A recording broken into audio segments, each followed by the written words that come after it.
Substitutions. It's all rally scoring. First one to win 3 sets wins the championship. And one of the expected effects of that rule change was more upsets, but we didn't see Penn State lose a single set until the semifinals. That was a bit of a surprise for one team to be able to dominate in shorter sets. Another record they set this year was a streak that got to 111 consecutive games before they lost a couple to Nebraska in the semis. And Feluca Akinradawo starting out to get the kill as Aaron Waller now will go back beyond the service line. 4 seniors that will get some playing time today, all of them looking for that elusive national championship. The overpass, Kleinman puts it away. Point Stanford. That's going to be a big key for both these teams. Every team that feels like it's got to have a shot at Penn State has to serve tough immediately while they're coming out with the ace putting Penn State in trouble. And coach, in the semis, both these teams relied heavily on their outside hitters. They weren't as balanced as they had been over the course of the regular season. As Stanford jumps on top here, 3-zip. That's been one of Penn State's advantages. 5 solid options on offense. All of those players can make a big impact on this game, and you can't just shut one down. You've got to shut down 2 or 3, and the best way is with tough serving. Glass looking for Hodge outside, and Penn State's on the board. Megan Hodge, the 6'3" junior from Durham, North Carolina. When we talk about the athleticism that we're seeing, the net is about 7 feet 4 inches. And most of these women can touch 10 feet or better on that Penn State front line. Every Penn State front line player, and in fact at the end of each side of the net there's something called the antenna. It is a vertical extension of the sideline. They all can touch above that. That antenna is at 10 feet. Each of his starters touches 10.5 or higher. Amazing athleticism on this Penn State team. They would be above the rim on a basketball court, and another slam for Stanford, 5-1 Cardinal. And the way you take away from that athleticism is by forcing aces, just as Kleinman did there. That's the second ace that Megan Hodge has given away so far for Penn State. Alex, the 6'4" sophomore from Manhattan Beach, serving again to Hodge. Glass, the back set to Blair Brown, dug up by Gabby Ailes. And then the block. Penn State, the top blocking team in the nation. They've only been out-blocked once all year. And they are going to need to shut Cynthia Barbosa down. I expect her to have a very good match, playing a little more loosely. They all said we want to wear those black jerseys. We get to be the underdog this year. Lower expectations, even though they've been now in their 3rd final in a row. Barbosa going to work again. This time gets it through the block for the kill. The 6' senior from Long Beach, California, the 3-time All-American who was an Olympic alternate this past summer for the U.S. Smart adjustment by Stanford, or smart tactic, and that is she runs at the gap between 2 blockers. Penn State needs to adjust by get rid of that hole between 2 blockers, go shoulder to shoulder. Akinradawo was also an alternate on that team, and Krista Armato pounds it down. Point Penn State, the 6'2" senior from Aliquippa, PA, really the heart and soul, the fire of this Penn State team, as Megan Hodge goes back to serve. Penn State gets a piece of it. Armato sliding behind for another kill. Both these teams went 5 sets in the semifinals, and one of the reasons why was Armato for Penn State and Akinradawo for Stanford disappeared for parts of that match when they couldn't control the ball. Great for both teams. They've got to be happy that their middles are going right off the bat. Lickman looking for Kleinman. Point for Stanford. Used the block to get the kill. Stanford pulling out a new wrinkle there. It's rare that Alex Kleinman has hit back row behind the setter. That's what we call the D pattern. Usually she is coming right down the middle of the court on the pipe, trying something different to keep Penn State's block off balance. Cassidy Lickman from Poway, California with the serve. The tip from Hodge gets it down for the kill. And there again is a little bit of a wrinkle. Hodge has not been hitting that D herself on the Penn State team. She prefers also to come down the middle. So both Hodge and Kleinman trying to adjust and keep the opposing blockers off balance, trying to create wrinkles, and then that'll open it up for other players. As they have done throughout the season, Armato usually doesn't serve, so Kelsey Ream will come on to serve, one of their substitutions. Junior from Wright-In State College. Lichtman to Barbosa. Over 3 blockers for the kill. Remember when we were here in practice yesterday, Coach Rose was hitting that very shot to his players. Got to watch out for the roll shot, and he was running them all over the court. Megan Hodge was exhausted, but it falls on this play, and it's got to be driving Coach Rose nuts. He's been emphasizing that. Got to watch out for that play. Popped up wide by Ailes on the Hodge kill. Almost all of their practice yesterday, Karch, was on defense. He was really proud of the fact that they outdug Nebraska in the semis. They got outblocked, which was a surprise, but they outdug Nebraska, also a surprise. Lichtman looking for Waller. Glass was there. Hodge again going to go out of the back. Lichtman to Kleinman this time, off the block. Point Stanford. This is an interesting matchup there with the 6'4 Kleinman against the 6'5 Blair Brown at the net. Gabby Ailes, the hometown favorite here. From Bellevue, Nebraska, grew up about 45 minutes south of Omaha. Nicole Fawcett has it sent back. Stanford with the block. She wears that different colored jersey, by the way. She's the libero, can only serve and defend, cannot attack at the net. One of the nuances of college volleyball. Touched over by Brown. What an athletic maneuver, changing in midair. Confusion between Brown and setter Alicia Glass. Brown was expecting the ball to go farther away from that setter. What a great save. That ball, I can't believe it fell. Kind of left-handing it over, just trying to keep it in play. Fawcett, their best server. Off the tape.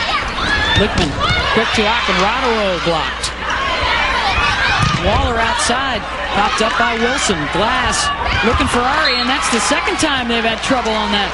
The exact same play. Need a little better communication. It's a little surprising that that's happening. You would have expected it 2 nights ago when there were 17,000 Nebraska fans going crazy in here, but a little more quiet now that Nebraska's out of this tournament. That shouldn't be a problem between hitter and setter. This entire group has been together, by the way, for the last 2 years. They didn't lose any key components from last year's championship team. What a cover by Holthouse. Coach Rose says that's her best skill. Kleinman. And she comes up with the dig. Another good get. Penn State looking a bit out of sync here offensively. Stanford will try and capitalize. Barbosa, the back row attack for the kill. Penn State's hitters don't often get blocked, so Holthouse doesn't get a chance to do what we call hitter coverage. That's helping your own hitter when she gets blocked back down, but she made a wonderful play there. They lose the rally in the end, but kept it alive. She only gets 3 or 4 of those kinds of chances because they get blocked so infrequently. Such an effective offense. Stanford 12-7 here in the first. Hodge with the tip. Showing her finesse game as last year's NCAA tournament most outstanding player. She had 26 kills in the final a year ago against Stanford. You got to be starting to call her big game Megan, because she has elevated her game throughout the playoffs, hitting almost 450, much higher than her season average. Service error from Holthouse. Megan, the Big Ten Freshman of the Year and Player of the Year 3 years ago, and look at her numbers from last year's championship match. Blair Brown. Nice play by Kleinman to keep it alive. Barbosa. 5 kills now in the opening set for Cynthia. She came out swinging. Remember, she got blocked that very first ball. That might get in the hitter's mind on the first play. You want to have a good one, but that didn't stop her at all, and she's on fire for Stanford. They need that out of her, and it's helped them to a 6-point lead here. Point for Penn State on the service error. Penn State had not lost a set the entire regular season. Didn't drop one coming into the semis. The most they had ever trailed was 7 points. And then they lost not once but twice in the semis to Nebraska and bounced back to win the 5th. In a match that lasted 2 hours and 15 minutes, about an hour longer than their season average. They hadn't been playing a lot of volleyball. They were so dominant. Epic Thursday of volleyball. That was, fans were buzzing all around the country about those 2 semifinal matches. Stanford's was an historic comeback, down 0-2, and for the first time in semifinal history in the 28 years of the tournament, they came back to win in the semis. And they are going to work here in the opener. 15-10 Cardinal. Midway through the first set. It's been a memorable season for Penn State. Will it be an historic one? Their quest for perfection when we come back. Back here at the NCAA Volleyball Championship, Stanford leading Penn State 15-10 in the opener. The Nittany Lions coming in undefeated at 37-0. They have been a juggernaut this year. 63 matches in a row dating back to last September. And we thought we'd give you a little historical perspective about how they rack up against some of the all-time greats in any sport, like UNC women's soccer, the UConn women's hoop team in 02, the John Wooden teams in the early 70s, and Karch, your undefeated championship team in 79. Amazing programs all, and Penn State did something probably as good as any of those teams with the dominance it showed until last Thursday, and that may have been a factor to kind of give some hope to Stanford. Hey, this team is not unbeatable. Stanford up 15-11 right now. It's been amazing, though, around town. The talk as the ace from Hodge for Penn State. You've had a chance to meet with a lot of the coaches, and the consensus is pretty much that Penn State is the heavy favorite. Absolutely. In fact, yesterday we're in the midst of a coaching convention that always happens around the NCAA semifinals, and no coach picked Stanford to win this match. Wide on that effort from Harmato, point Stanford. Another thing we want to kind of help teach people more about, there's an unofficial statistic. It doesn't show up on the press statistics, but it's how a team controls the opposition's serve. Just 2 plays ago, Megan Hodge aced one of the Stanford players.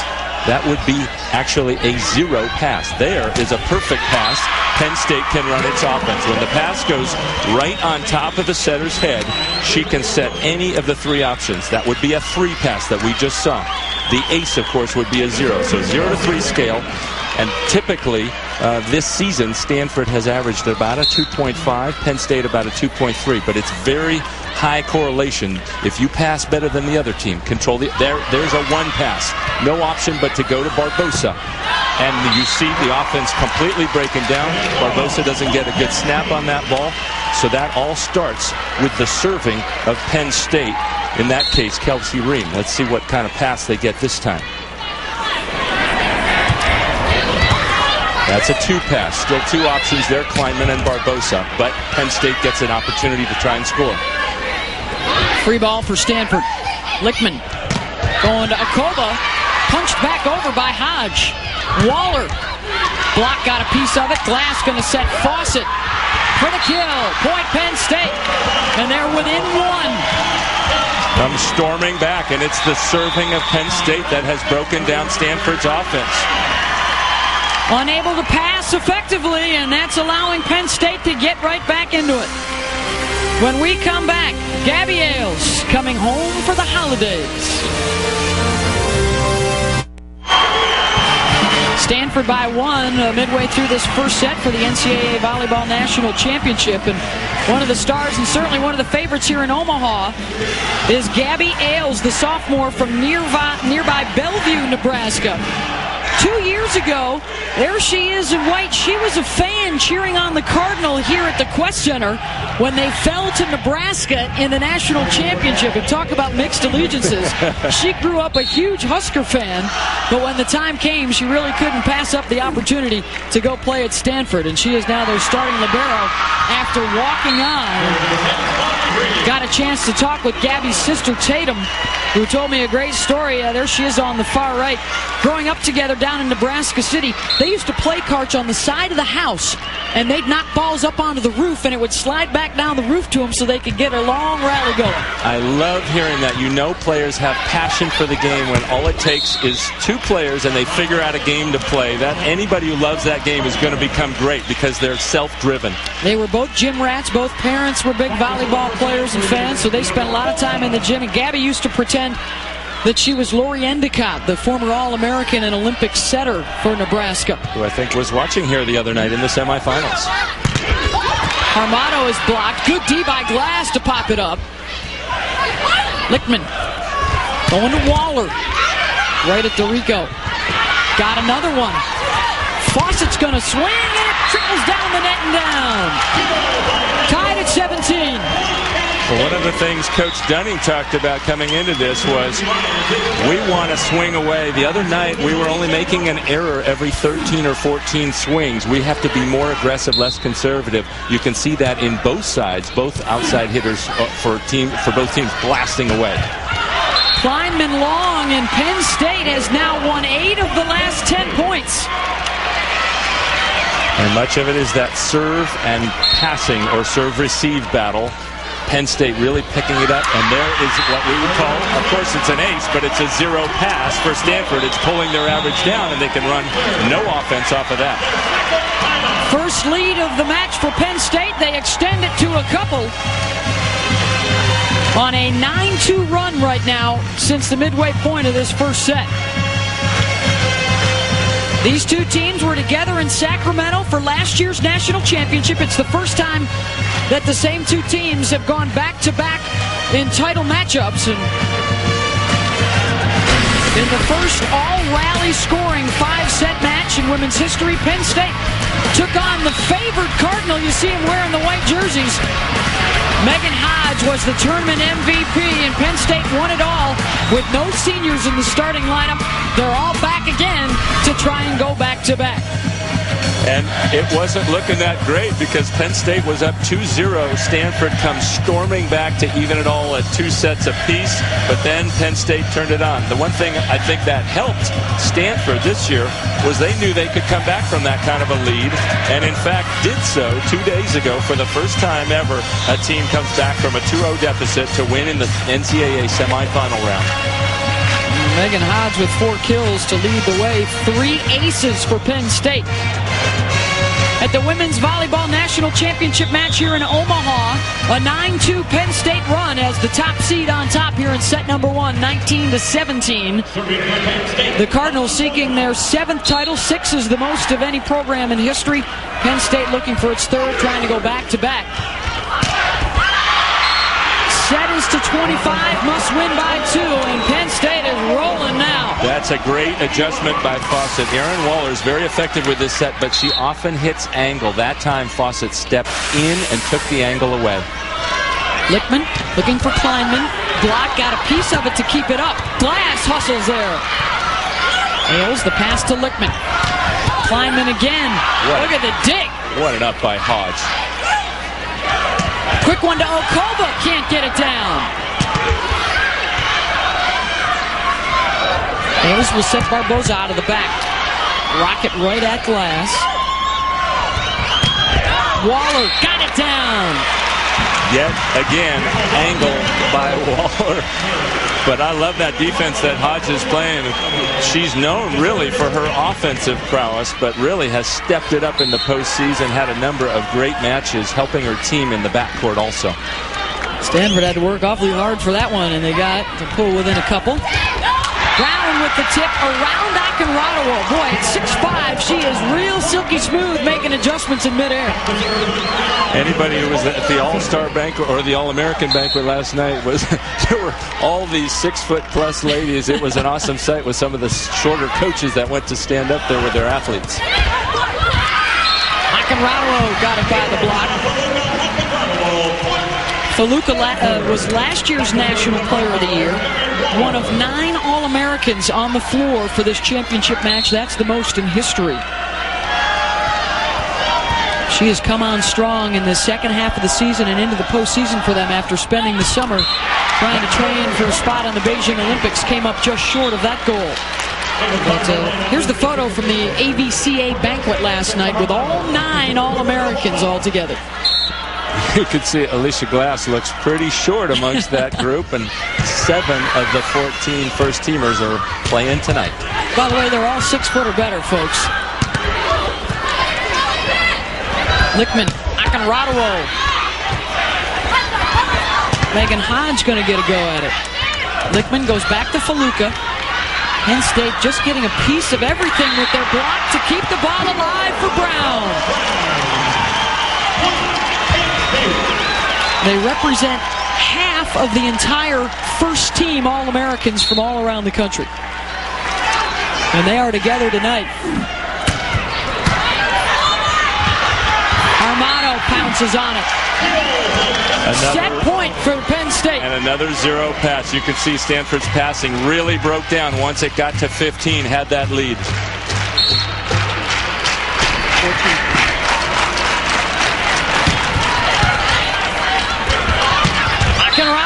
Keeps them in it. That, on the other hand, was a perfect pass. And when it happens like that, Akinrado can put the ball anywhere she wants to. Their offense much more effective when they control Penn State's serve. Faluka thundered that one. Kleiman setting to stay in the set. Good serve. Fawcett's dug. Out wide to Barboza, blocked. Akinrado with the tip, and Wilson covers. Check that, Megan Hodge got it. A 15-5 run by Penn State to close out the first set.